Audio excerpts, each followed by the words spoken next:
Well, hi again, everybody. My name is Greg Anderson, and this is the Good Timekeeping Show with Greg Anderson. Hey, today I want to make a video about one of my novelty clocks, some unusual clocks that I have. This is the first one I will feature today. This is, well, let's see, the name says Centrios pin clock. So it's based on kind of the same idea as kind of this pin art here. You know, you've seen these before, and if you got one old enough like the one I have, oh, it's been abused and broken a few times, and you know, not perfect, but you know how it is. You kind of create this view where, you know, your fingers or whatever is back there. It sort of retains that shape in a three-dimensional thing. You know, pin art, right? Okay, so this clock does the same thing.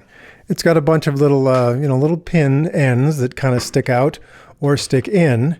And you can't really see the time unless you're looking at it at an angle, because the shadow sort of shows you what it's supposed to look like when those pins pop out and form the numbers.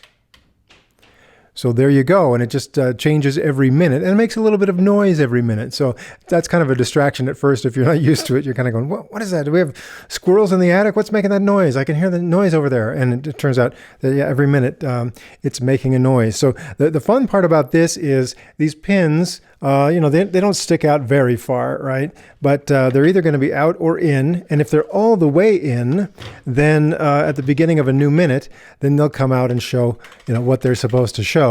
Same thing if they're all the way out, because you did this to it. At the beginning of a new minute, they will retract to show the correct time. So that's kind of fun. And every minute it changes. And, the kids love it.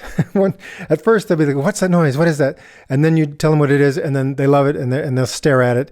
And you might want to, well, maybe you want them to stare at it all day and kind of keeps them occupied. Or maybe you want to kind of figure out, when is this synchronized with a clock, so you can kind of warn them, okay, it's going to change in 5 seconds, and then they'll all look at it together.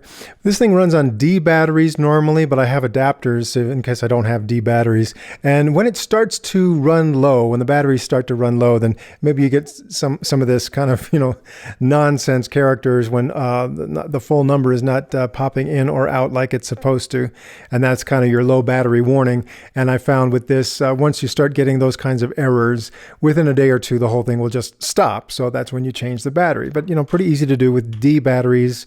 Or I got adapters for AA batteries, because let's face it, one of the drawbacks of this clock is that it uses D cell batteries, so D cells, right? Okay. So yeah, these are great for flashlights, and they were great in the 1970s and whatever. But today, D batteries are, they're expensive. They're a little bit harder to come by compared to, say, AA batteries. So if you got to put a couple D batteries in here and change it once a year, or I actually found on this it was more like every 6 months or something. I didn't think that it lasted as long as it should with a pair of D batteries. So what I got instead, and I've enjoyed these, little D battery adapter. So this one here, makes it the same size as a D battery. So therefore you're able to replace a D battery, in this case, with 3 AA batteries. So this kind of adapter, you just put the AA batteries in like this. You could use 1, 2, or 3, depending on, how you want to do that. And then it'll give you it's the same voltage as a D battery. When you double them up or triple them up like this, it just makes it last longer. See, that's just when you've got a larger battery, that means there's more material in there that's going to create power for a longer period of time, depending on the device you're using, as compared to, say, a AA battery that produces the same voltage, but obviously doesn't have as much material inside there. So if I triple them up, they seem to work okay. And I like to use the adapter and the AA batteries, first of all, just to save a little bit of money, because again, buying 3 AA batteries instead of 1 D-size battery doesn't cost as much. But also, I often find a need to use half-used AA batteries and try to use them up. Now, let me explain. So let's say I've just gone out and shot some video, and when it's all done, I've used some AA batteries in my wireless microphone packs, right? And so my project is done after a few hours, and I've got some AA batteries that are only partially used up. So on this meter, it's supposed to be like 1.5 volts when they're brand new. And in this case, it's only 1.32 volts. So there's still some electrons in there. There's still some power to be extracted out of that battery, but it's just not the same as when it was new. And the problem then becomes, well, I can't trust these. If I'm going to go out and do another video project, they're not new. I'm not sure exactly how long they're going to last if I try to use them again. So what if I've got a whole collection of these partially used AA batteries? What do I do with them? And that's where I found that this clock here is a great way to use them up. So I can take my partially used AA's, stick them in here. Yeah, I know they're not fully charged, and run them that way. And they do have enough power to run the device. So I can put, like, here's 6 partially used AA's instead of 2 D batteries, and that'll run the device, and maybe it'll go a couple of months that way. And, you know, maybe it seems like a hassle to try and to have to change those batteries every couple of months, but I find that's a great way to squeeze every electron out of my partially spent batteries, and therefore, you know, I don't feel like I'm being quite as wasteful. Of course, the perfect solution would be when I'm out there on my shoot using my wireless battery packs, I should use these rechargeable Eneloop batteries, or these ones from IKEA are good too. The a lot of batteries that they have rechargeables, and so you know that's the perfect way to go if I'm going to use my wireless transmitters. But when I have partially used batteries, I want to use them up. This is where I use them. So I bought this clock in 2007. I had a gift card, so I went down to Circuit City and purchased it. I think in my memory, I thought maybe this was a little bit more expensive than I thought it should be. But once I got it, I thought, no, this is really great. Everyone loves it. It's a great conversation piece. But it's not perfect, and I consider it to be a novelty clock. Now, I should also mention, these are hard to come by these days. I think they probably stopped selling them entirely not long after I bought this one. You'll find some people online that have had them, going back 2 or 3 years before I bought this, but not too many telling stories about buying one of these brand new after I bought it. So again, the D-size battery is kind of a drawback. It doesn't keep time as perfectly and accurately as some of my other clocks, of course. So that, to me, that bugs me a little bit. Most people, it wouldn't bug them that much. And on the back here, I'll just show you this. Not much to it. There's a reset button right in there, recess that you can push in with something sharp. And then over here, if you do find some sort of an external power source, you can use an AC adapter. And right here, it shows you that you should be using 4.5 volt with positive in the center to power this. If you get one that matches that, it says 150 milliamps, so not much power to just replace, the DC batteries that are in there. And you could keep it running that way and not have to worry about all this battery stuff that I just explained to you. But if you find it's difficult to find an AC adapter that meets those specifications, just go with batteries. Now I'll just show you, there's 2 buttons on the top. One adjust hours, one adjust minutes. And let's just pretend we just put our batteries in. I'll just reset this really quick.